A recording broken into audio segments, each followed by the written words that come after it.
Right, in this video, we're going to be talking about the electronic configurations. Electronic configuration is actually an arrangement of the electrons in the subshells of an atom. And how do you put those electrons in the subshells? Before you can know that, you have to be able to figure out how you're going to be arranging the subshells in a given atom.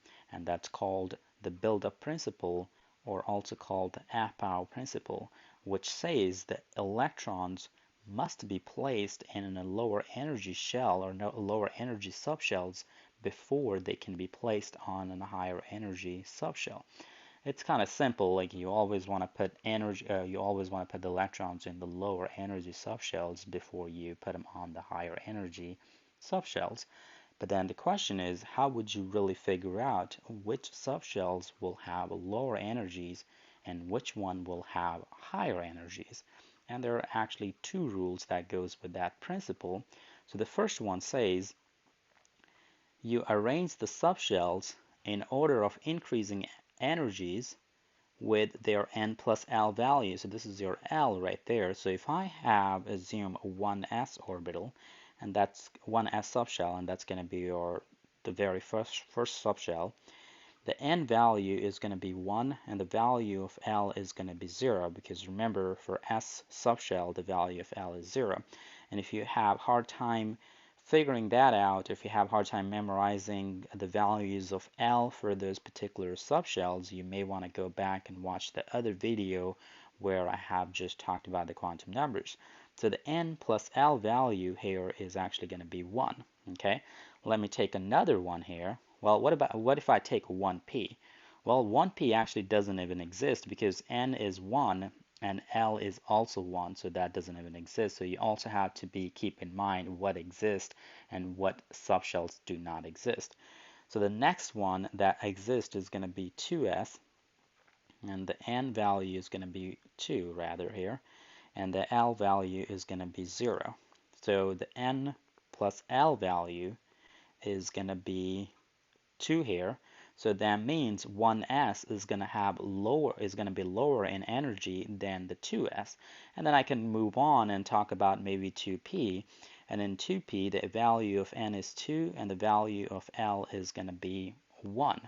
So now I can say the n plus L value here is actually going to be 3. So I can clearly say here the 2p energy is going to be higher than the 2s energy. And that's how you really focus on the n plus L values. So when you're arranging those, you're going to be arranging that like 1s, and then you'll have 2s, and then you have 2p, because remember the 1p doesn't even exist. If that doesn't exist, you don't really write that out here. And then it just kind of keeps going on and on. And there is an easier way to memorize how you're going to be arranging those, and I'll talk about that in a bit. But first, be able to figure out the n plus L values just in case if they ask you those questions. Now, what if you have two subshells or more than two subshells that has the same n plus L value? Then what would you do in that case? Then in that case, the higher n value subshell will have higher energy. Well, let me take an example. What if I have 2p and we just figured out for 2p the n plus L value is actually going to be 3. What about 3s?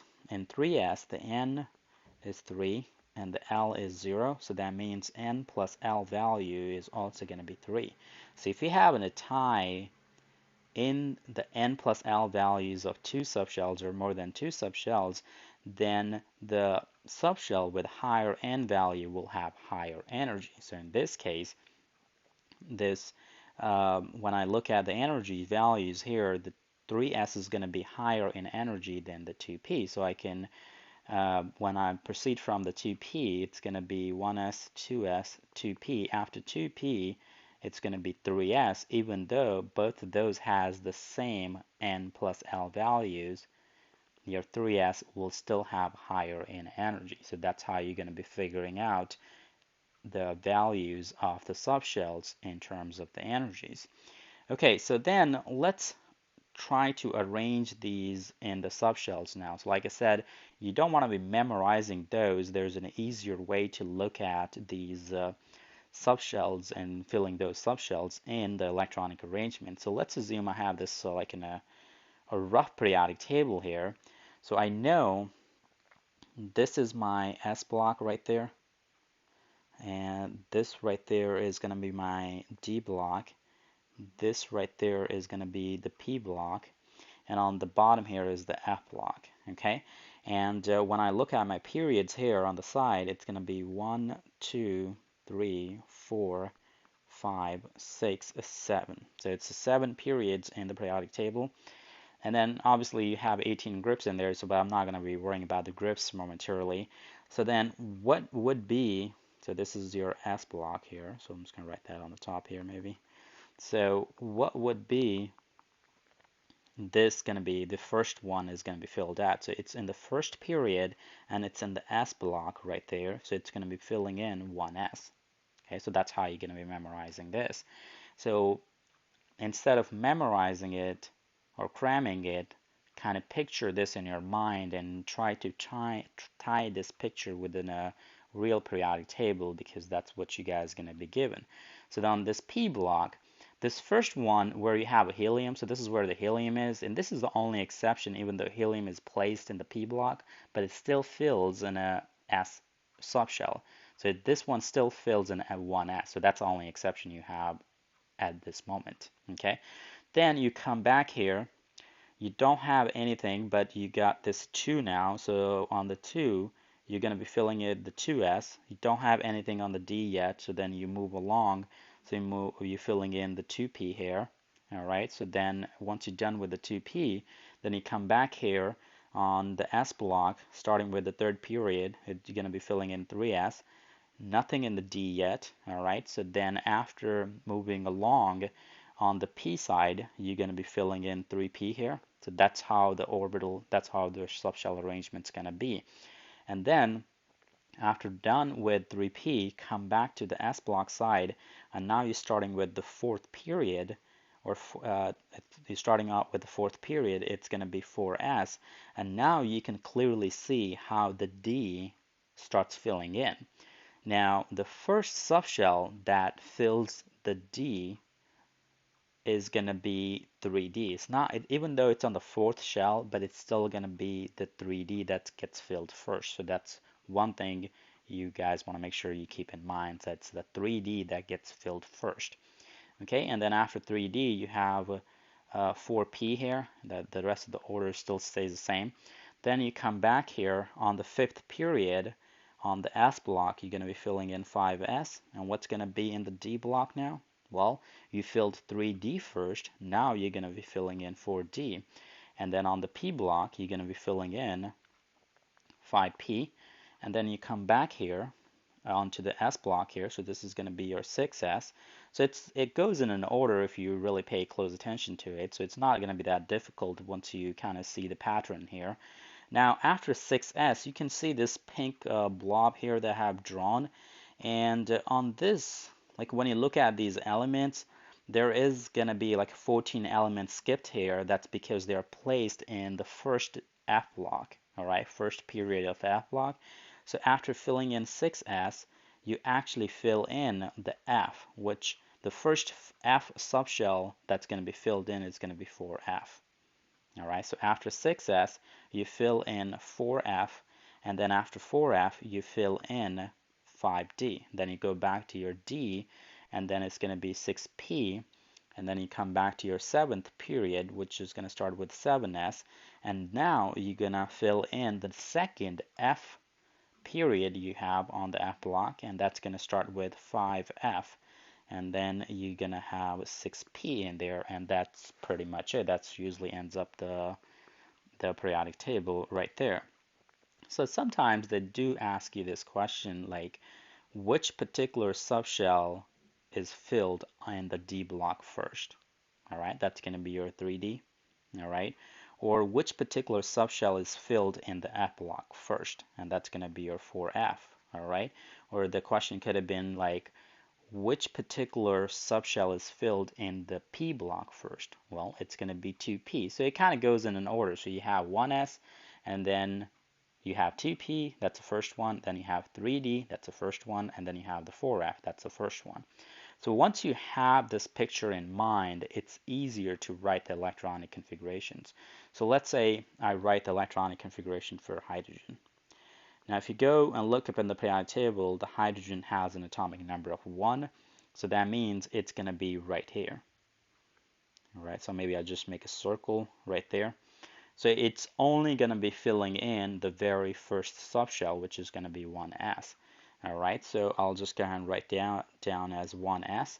And then on the superscript or on the power, you're going to write down how many electrons that particular subshell is going to carry.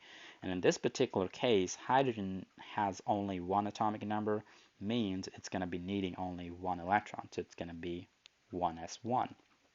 Well, what about something like helium? Helium is an atomic number of 2, and then you can go back here and we have said helium is right here. Even though it's placed on the p block, it still fills the s subshell, so that's the only exception you have on that helium. So how many electrons I'm going to put it in there? So it's going to be 1s, and how many electrons in 1s? Well, if you recall, s subshell takes a maximum of 2 electrons, and that's why you have 2 groups in s block only, so it's going to be 1s2. And that's what the atomic number of helium is. Okay, let's talk about maybe lithium. So in lithium, you have atomic number of 3. So your atomic electronic configuration, so you always start from your original, which is going to be the first subshell, which is 1s. So how many electrons do you want to put in 1s? Well, you put in 2 electrons in 1s because that's how many maximum you can put it in there. But then when you go back and see where the lithium going to be, it's going to be right here. So I'll just go ahead and put that right there. It's going to fill in the second period or the second shell, and the subshell that it's going to fill in is going to be s. All right, so it's going to be in a 2s. And then how many electrons it's going to have? Well, it's going to have only 1 electron in the 2s because that makes a total of 3 electrons in the electronic arrangement. Okay, what about something like maybe carbon? Carbon is 6th atomic number. So, well, starting from the original, you're going to have 1s. How many electrons in 1s? It's going to be 2. And if you go back where the carbon is, well, carbon is actually right here in the 2p. Okay, so it's filling the second shell, and when it's filling the second shell, it's going to be ending up with the 2p. So that's all you really need to know. And then you fill in any subshells that comes before. So you have the 1s coming in before, and then you got the 2s being filled in before, and then you're going to end up with the 2p here. So it's going to be 1s2, 2s2, and how many electrons in 2p? Well, we need a total of 6, so we're getting 2 from 1s and we're getting 2 from 2s, and that means we need only 2 on the 2p. So that's how you're going to be doing this. Okay, so then what about like nitrogen? So nitrogen is going to be 7, so it's going to be 1s2, 2s2, and then how many electrons in the p? Well, we need a total of 7, so we already got 4 so far. That means you need only 3 on the 2p now, so that's going to be a 7 total. Okay, so that's how you're going to be practicing those, and make sure you are able to write those up. Let me do maybe calcium.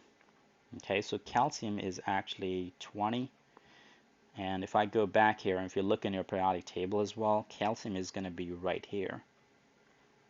And that means it's going to fill in, it's going to have every single subshell fully filled up to 3p, and then it's going to end up with 4s. So that's what that really means. So it's going to start with 1s, move on to 2s, 2p, 3s, 3p, and then you're going to end up with 4s. And then you want to make sure the electrons adds up to the correct numbers there. So 1s2, 2s2, 2p6, 3s2, 3p6. And if you count all those electrons, so far it's going to be 18. So you may need to make a total of 20, so it's going to be 4s2 at the end of the day. This is a full form of electronic configuration. You can always write the shorthand form of electronic configuration, which means you write down the closest noble gas. So the closest noble gas to the calcium. So if you go back and look up in the periodic table, the closest noble gas is going to be right here, which is actually argon. And argon has an atomic number of 18. So it's write that down here, 18. So you go ahead and write down your argon, or the closest noble gas in the parentheses, and then that gives you 18 electron. That means it's up to right here. So that's your argon right there.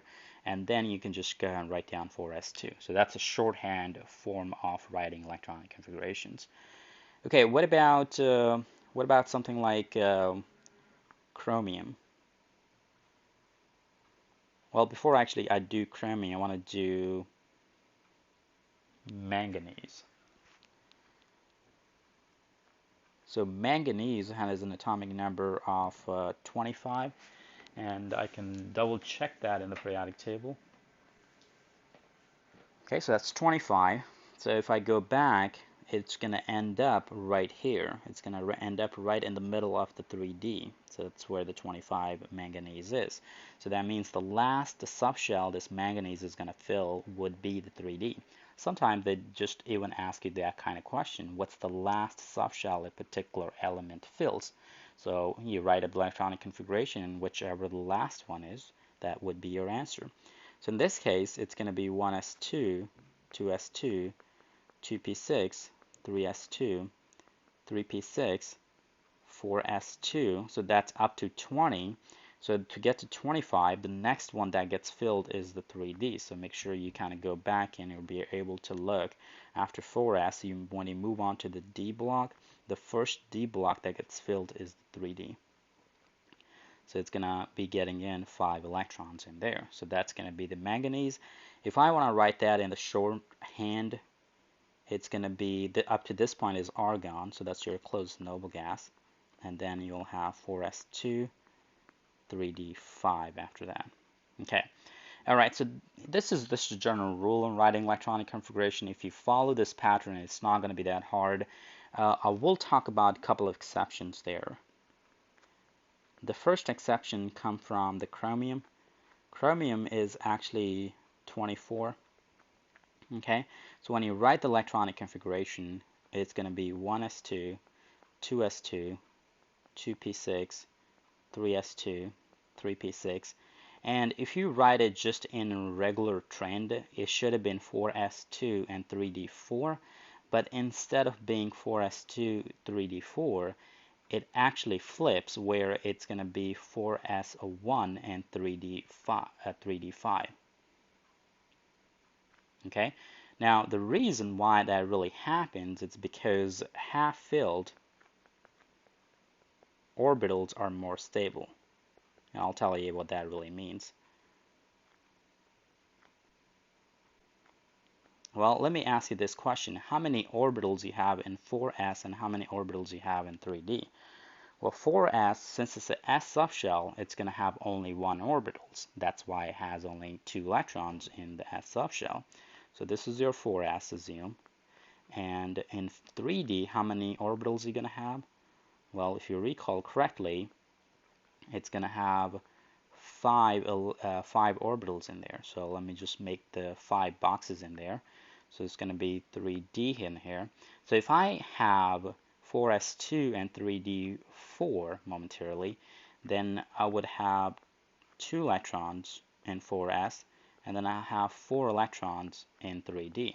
So what that really does, it leaves this last orbital empty, and it creates an instability there. All right.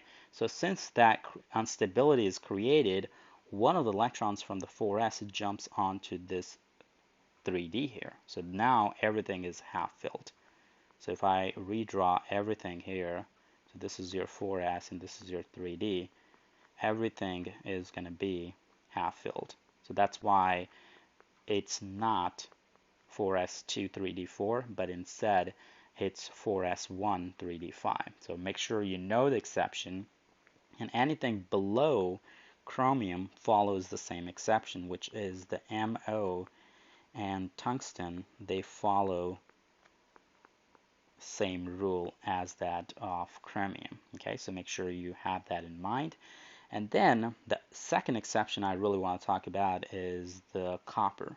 So copper, which is actually 29, and if I write down the electronic configuration for copper, is going to be 1s2, 2s2, 2p6, 3s2, 3p6, 4s2, 3d9. So that's how it's supposed to look like.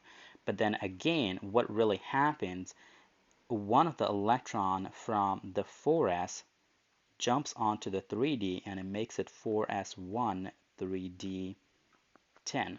Okay, so the reason is actually different here. It's not half filled anymore, because before in 3D was every orbital was half filled, but now it's a fully filled. So the reason here is going to be fully filled orbitals are more stable.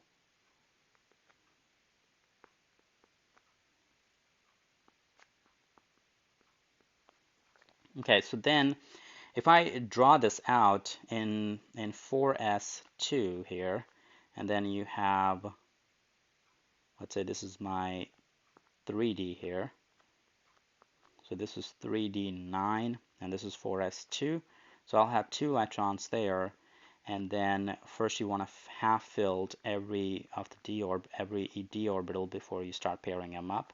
So this is your 3d9. So what's going to happen, there is one orbital that's kind of left alone and everything else is kind of fully filled. So one of the electrons from the 4s jumps onto this 3d to make this 3d fully filled now. So now at the end of the day, your 4s will have only one electron, and then your 3d will have 10 electrons. So when you're filling in all the electrons in there in the same energy orbitals, make sure you half fill those before you're pairing those up, and I'll talk about that in a minute. So this is going to be 3d10 and that's going to be 4s1. So because it creates a fully stable orbitals in orbital shell, the shell here, it's more stable than just having 4 orbitals fully shelled and 1 orbital half filled there. Okay, so then anything below copper will have the same exception. So what you have below copper is silver and gold. They follow copper in terms of electronic configuration. So make sure you guys know that as well, and practice writing the electronic configurations for copper and the gold, for the gold and the silver as well. Okay, so I want to talk about what Hund's rule is. I actually already briefly talked about it. It says if you have orbitals of the same energy, they must be filled with 1 electrons, or they must be half filled before you actually pair those up. So what that really means, if I talk about maybe nitrogen, and nitrogen has an atomic number of 7, and its electronic configuration is 1s2, 2s2, 2p3. So then I have 1 orbital in 1s, and I got 1 orbital in 2s, and how many orbital in 2p? Well, there's 3 orbitals in 2p. There's 3 orbitals to begin with in every p subshell. So 1s here, 2s here, and 2p here. So 1s will have the same, will be the lowest in energy. 2s will be the next one, and then 2p orbitals, all of them will have the same energy. So what you want to do is, since you have 3 electrons in there, don't do something like this. Don't fully fill the first orbital and then put 1 electron in the second one. That's going to be counted incorrect. So instead, you half filled every orbital before you start pairing those up. And that happens only when you have orbitals in the same energy subshell. Okay, so this is going to be the correct way of representing the 2p orbital in there. So that's the Hund's rule in there. Okay, so then you have this other principle called the Pauli exclusion principle, which means if you have no 2 electrons in an atom will have all 4 quantum numbers to be the same, which means you can't really have 2 electrons in an atom with the same address. So there are quantum numbers, at least one quantum number would be different. Okay, so if I take an example of maybe 4s2, so I'll say electron 1 here, and I'll say electron 2 here. Now let's talk about principal quantum number, angular quantum number, and then you have magnetic quantum number and the spin quantum number here. So what's the value of n going to be for both of those electrons? Well, that literally comes from whatever number you have in front. Okay, so it's going to be 4 here and 4 here. And if you do have a hard time figuring out these values of n, l, m of l, you may want to watch my video of just talking about quantum numbers. So the L value for this S subshell is going to be 0, so that's 0 here and that's 0 here. So far both of those quantum numbers are the same. The next one is the magnetic quantum number, which is m of L, which literally depends on the L value, and since L value is 0, the m of L is also going to be 0, okay, because it's going to be minus L to 0 to positive L. Okay, so far 3 quantum numbers are the same, so that means this last quantum number is going to be different, and what we have said, well, this 4s orbital, there's only one 4s orbital and it's got 2 electrons, and those 2 electrons are going to have an opposite spin. That means the spin quantum number, one of the values is going to be positive half and the other value is going to be the negative half. So that's how you know that you can't have 2 electrons in one atom with all 4 quantum numbers to be the same. Alright, so hopefully this video was helpful. If you have any questions, please leave the comments below.